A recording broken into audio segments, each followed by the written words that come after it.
Well, this is as of this morning, Wednesday, September 12th. Things have changed a lot overnight. I just woke up. And yeah, we've got some catastrophic flooding that could be heading to our area now. The track has shifted south, which will put us in the front right quadrant where the most rain will be.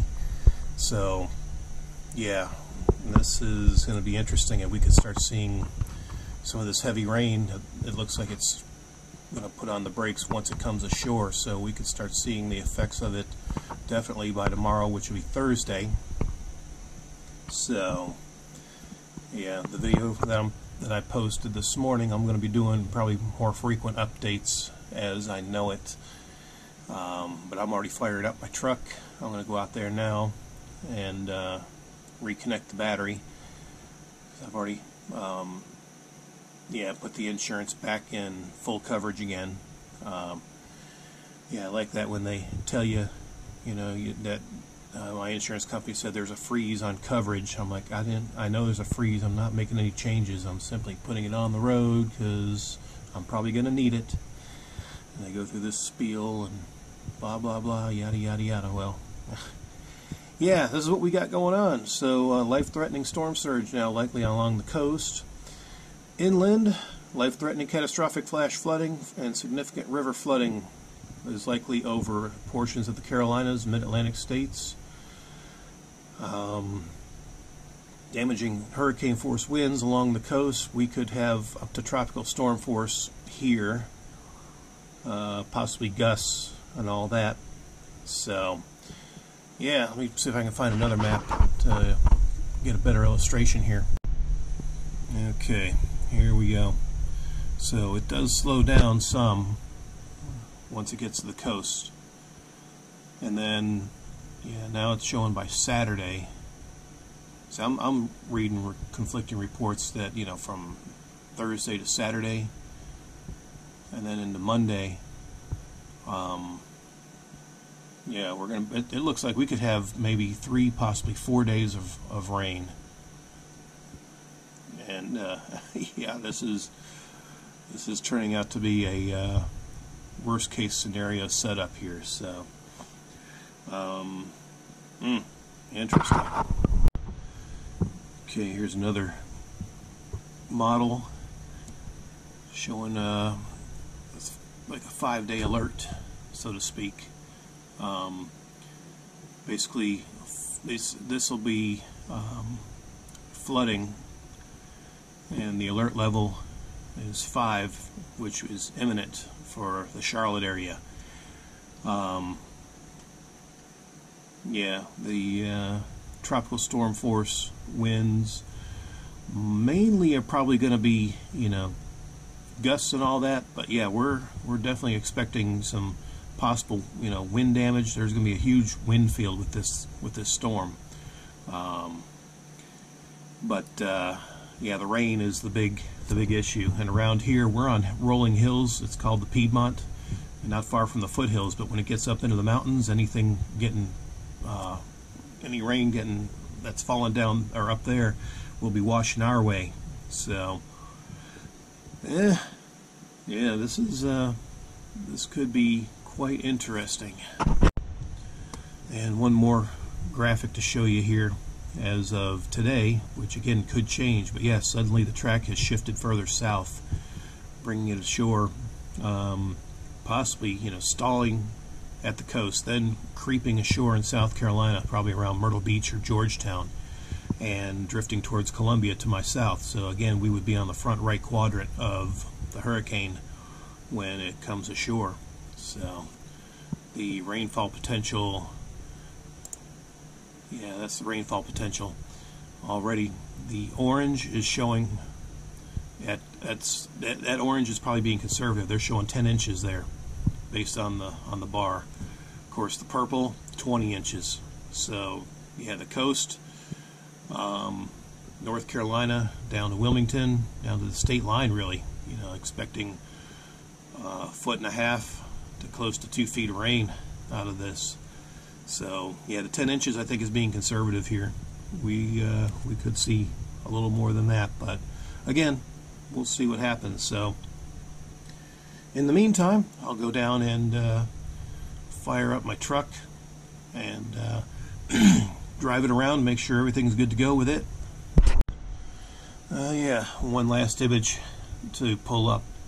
You look at the size of Hurricane Florence, and you can see the Carolinas, both North and South Carolina there, about the same in size. So this thing is 2 states in size, coming right up, you know, right towards the middle of us.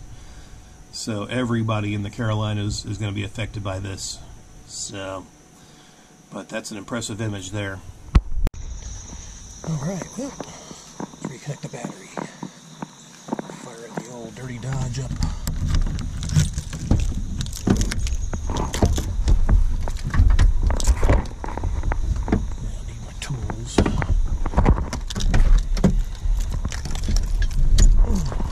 Yep, these are my preparations for the storm. Socket and an adjustable wrench. Why not?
joint's still squeaky, but no big deal.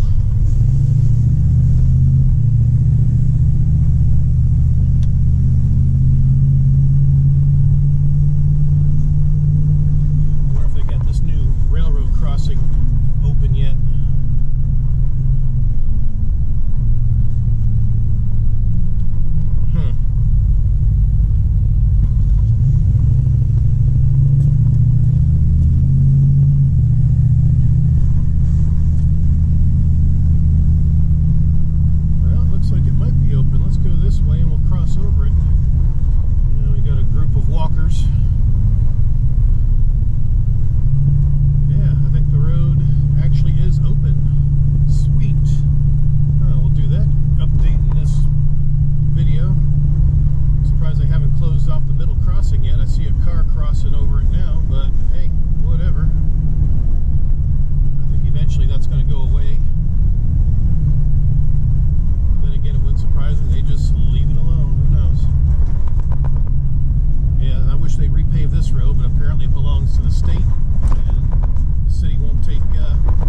So, anyway, yeah, still closed at the tracks, but that's fine.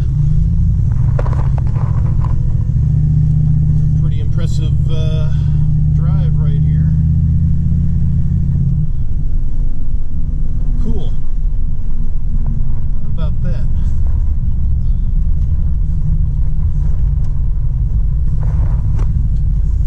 A little more difficult for this mount to stay put.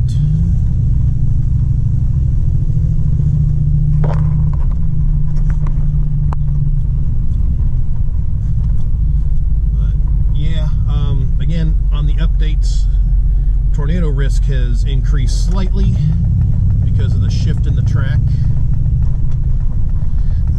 Wait for this one.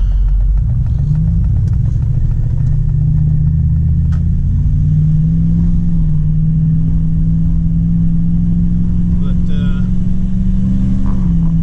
yeah, overall, we're expecting a lot of rain, that's for sure.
Mr. Policeman.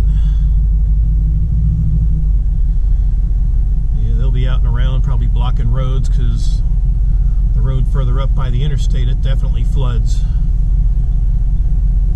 I don't know how my work schedule is going to be if things start really going downhill, but if I can, I'll try to get out and around, especially in the truck, just to see, you know, give you local updates and stuff, you know, local vlogs or vlog updates, whatever. So yeah, keep you apprised of that.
Storm force winds for sure, and that could definitely bring some trees down, especially with all the rain we're going to get.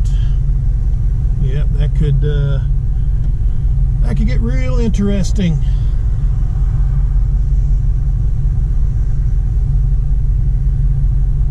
But yeah, no, people along the coast, oh my goodness.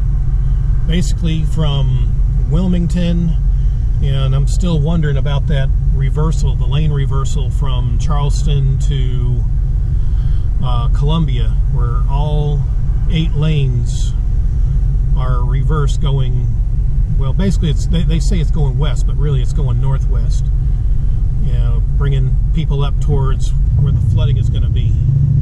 I'm still not on board with that decision, because, you know, you're basically bringing more population into flood-prone areas. That's going to just compound the situation. So, I don't know. We'll see how it plays out, because again, the emergency management department for the state of South Carolina, they're pretty good. So I'm just hoping they just, you know, don't send people, you know, causing, you know, a bigger problem with more flooded folks, or people caught in the floods that could have avoided it if they didn't evacuate, you know, further south. Because I'm thinking if they go, instead of going north or west or whatever towards the mountains, yeah, I'm thinking, you know, maybe further south towards Savannah, Georgia, Jacksonville, Florida might have been a better option. So, yeah, I don't know. But I guess we'll wait and see. But yeah, this apartment complex is in a low-lying area. That could probably be flooded. I'm not going to get out. I may try to get out and around if I'm hearing reports of localized flooding. But again, we'll just play that by ear, because yeah, I don't want to put myself at risk either. So actually, in fact, I might drive further, because yeah, we're coming up on a low-lying area here. There's a good chance of flooding down here at the bottom of this hill.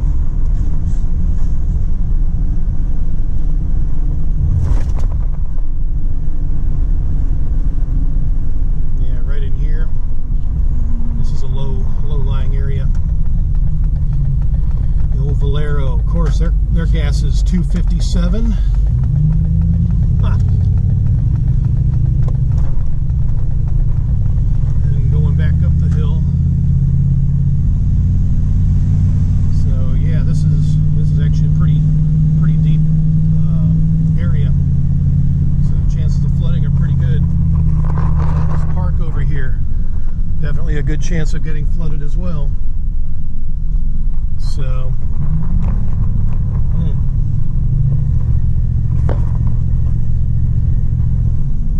and this is the historic district of town.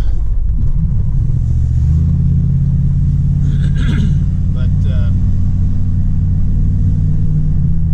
yeah, this is going to be one of those epic storms that we'll probably talk about for years. We still talk about Hugo around here, and that's, you know, was 89, almost 30 years ago. So,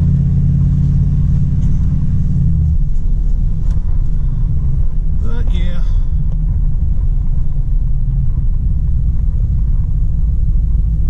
Yeah, being that I'm on a hill, I think I should be all right. So, but again, that remains to be seen. So I'm about home now, but I'll just go ahead and wrap up this latest update.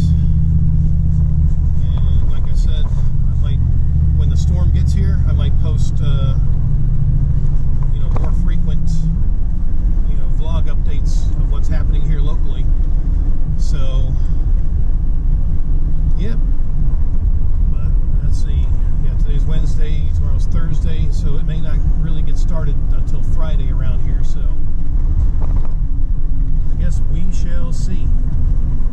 So until the next thrilling video,